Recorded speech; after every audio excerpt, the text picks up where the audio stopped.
હાલો મિત્રો,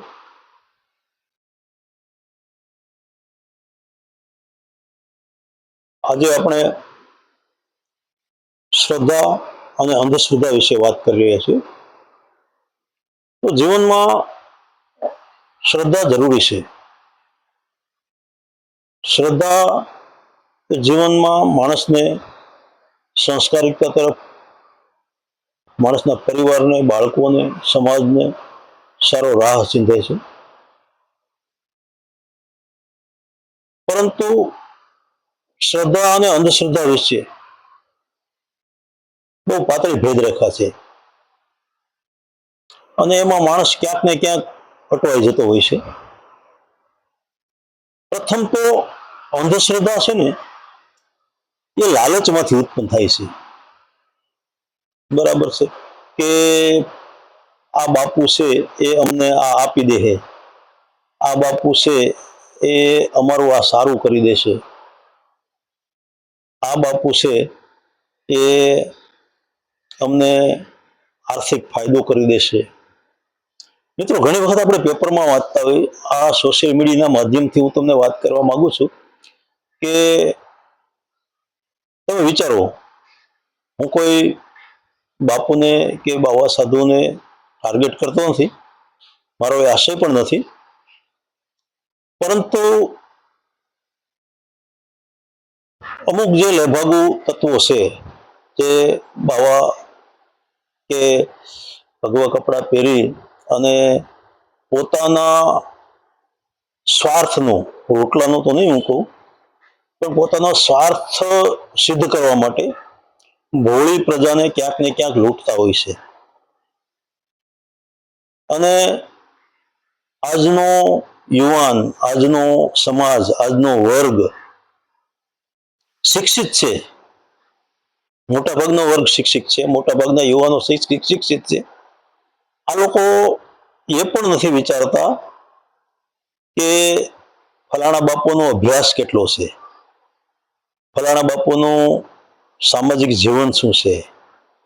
ઘણી વખત તો મિત્રો, જે બાવાઓ, ધોતારાઓ, વેશ કઢાઓ પોતાનું ઘર સારી રીતે ચલાવી શકતા ન હોય, પોતાની જિંદગી સારી રીતે ચલાવી શકતા ન હોય, એટલા માટે થઈને બાવા બન્યા હોય છે.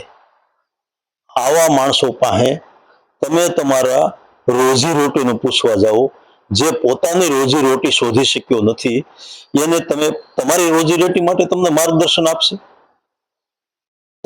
જે પોતાના પ્રશ્નો સોલ્વ કરી શક્યો નથી માણસ, એ શું તમને તમારા પ્રશ્નો સોલ્વ કરી દેશે? થોડું વિચારો. અને આ જે બાબત છે ને,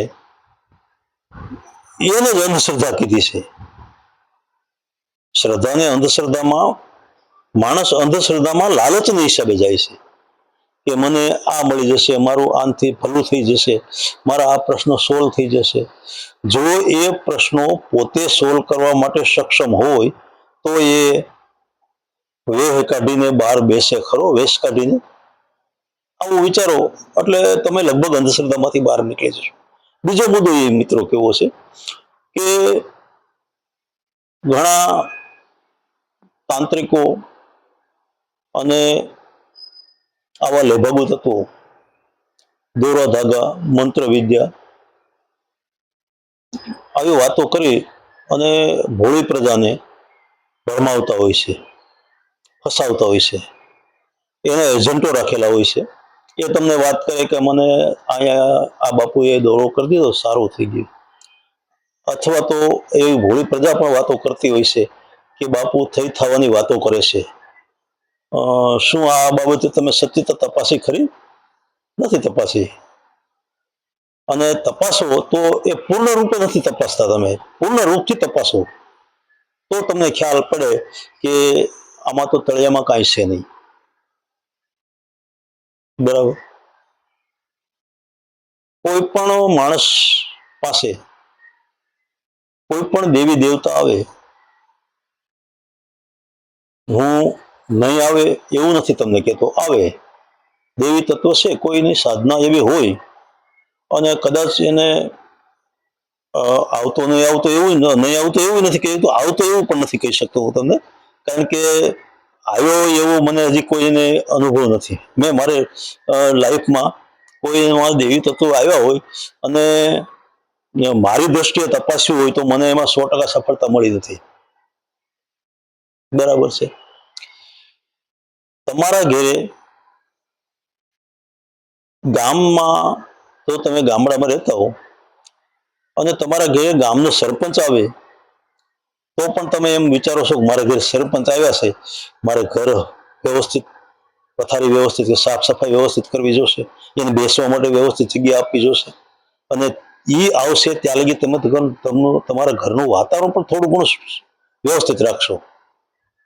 કોઈ રાજનેતા આવ્યા હોય કે કોઈ મોટો માણસ, ગામ શેઠ આવે, નગર શેઠ આવે, તો પણ તમે ઘરનું વાતાવરણ થોડુંક વ્યવસ્થિત રાખો છો. અને જુઓ, એ નગર શેઠ કે ગામના સરપંચ કે કોઈ મોટી વ્યક્તિ તમારે ઘરે આવે તો એ આવતા પહેલા તમારે ઘરે આવવા જેવું છે કે નહીં એ જોહે, કારણ કે એને તમારે ઘરે 2 કલાક બેહવું છે.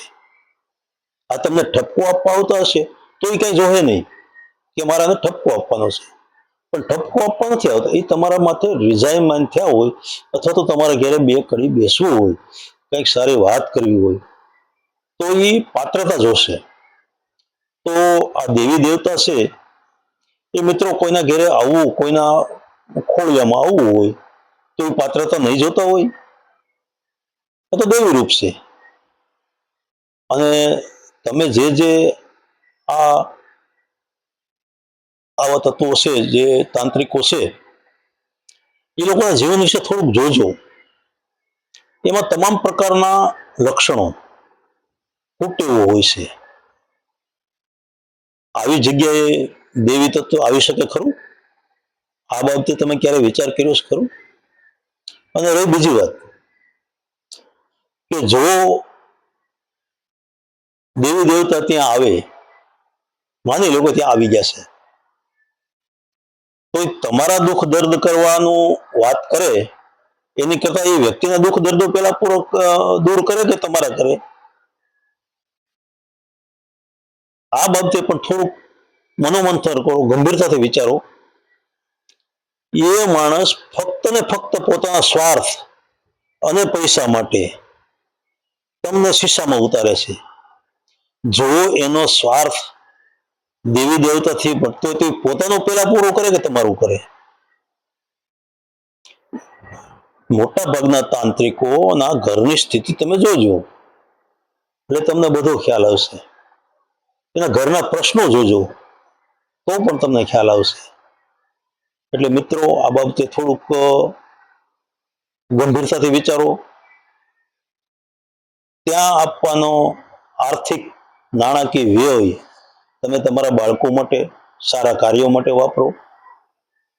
અને રહી વાત મિત્રો શ્રદ્ધાની, તો શ્રદ્ધામાં ક્યાંક ને ક્યાંક તમે પણ 50 રાખો છો. તમારી શ્રદ્ધા અધૂરી છે. તમારી શ્રદ્ધા જો સંપૂર્ણ હોય, તન, મન અને ધન, જોકે હું ધનમાં તો તમને ના પાડીશ, કારણ કે ધનથી શ્રદ્ધા આવે નહીં.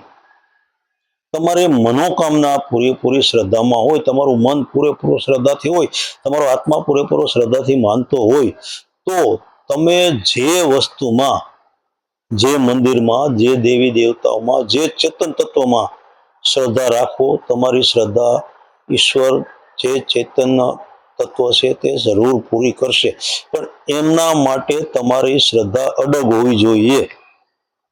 આપણી શ્રદ્ધા અડગ છે? એ પેલા તમે તમારા આત્માને પૂછો. પણ આપણે ક્યાંક ને ક્યાંક તાત્કાલિક લઈ લેવાની હોડમાં છીએ, આપી દેશે.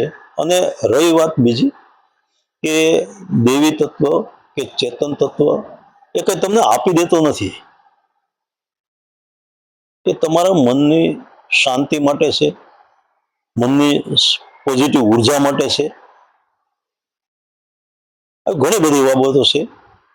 તો મિત્રો, આ એપિસોડ મારો તમને કેવો લાગ્યો, જે વિશે આપનું મંતવ્ય પણ જણાવશો અને મારી આ યુટ્યુબ ચેનલને સબસ્ક્રાઈબ કરી અને આગળ વધારશો, જેથી મિત્રો હવે પછીની બીજો અંક પણ હું આપના માટે આગળ આપી શકું. મારા વિચારો એ મારા પૂરતા સીમિત છે. તમે આમાં સંમત હોઈ પણ શકો અને ન પણ હોઈ શકો.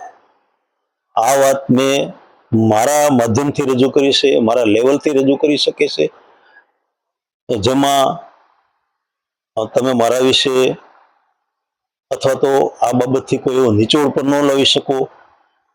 જે મારા એંગલથી સત્ય છે, તમારા એંગલથી સત્ય હોઈ પણ શકે, ન પણ હોઈ શકે.